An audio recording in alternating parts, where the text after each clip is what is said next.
Assalamualaikum warahmatullahi wabarakatuh. Perkenalkan, saya Selvia Oktaviani, NPM C1A020062. Baiklah, di video kali ini saya akan menjelaskan mengenai analisis saya terhadap pengaruh atau hubungan suku bunga terhadap inflasi. Pengertian suku bunga. Suku bunga adalah nilai atau pertimbangan yang dibayarkan oleh pinjaman kepada pihak yang memberikan dana. Meningkatnya harga secara umum dan terus-menerus sehubungan dengan mekanisme pasar yang dipengaruhi oleh banyak faktor, seperti peningkatan konsumsi masyarakat, likuiditas di pasar yang berlebih sehingga memicu konsumsi atau bahkan spekulasi, hingga ketidaklancaran distribusi barang.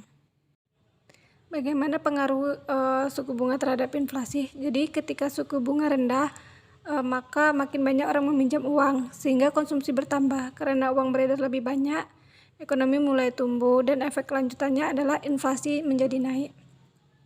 Dampak sebaliknya juga berlaku. Jika suku bunga tinggi, pinjaman uang makin dikit, hasilnya lebih banyak yang menahan belanja. Mereka memilih menabung, sehingga yang terjadi tingkat konsumsi akan turun, inflasi pun akan turun. Dan dampaknya terhadap investor yaitu semakin banyak orang menyimpan dana di bank, akibatnya dana investasi saham kurang dan memaksa kinerja saham turun. Efek sebaliknya juga bisa terjadi investasi di saham. Ini merupakan data yang saya gunakan di mana saya menggunakan data suku bunga kredit di kelompok bank investasi dan kelompok bank modal, dan pengaruhnya terhadap inflasi itu bagaimana. Di sini saya menggunakan aplikasi Smart PLS untuk menganalisis data tersebut.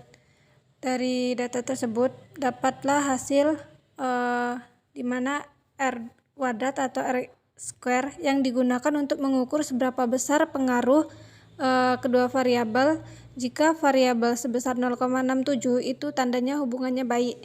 Dari analisis hasil R kuadrat dengan data yang tersedia adalah 0,901, di mana artinya hubungan suku bunga investasi dan suku bunga modal adalah baik. Selanjutnya dari uji menggunakan Smart PLS ini juga kita dapat melihat bagaimana hubungan antara kedua variabel dapat dikatakan signifikasi atau tidak. Dari data yang kita olah, itu hasilnya dilihat dari tes statistik, hubungan antara suku bunga modal adalah 4,001 dan hubungan antara suku bunga investasi adalah 2,024. Jadi karena batas terhadap INF dikatakan signifikan adalah 1,96, maka dua variabel yang saya analisis tadi itu dapat dikatakan hubungannya signifikan karena tes statistiknya di atas 1,96. Jadi dapat disimpulkan bahwa hubungan antara suku bunga kredit dan inflasi itu signifikan atau memiliki hubungan, di mana jika suku bunga rendah maka inflasi akan naik dan sebaliknya, jika suku bunga tinggi maka inflasi akan turun.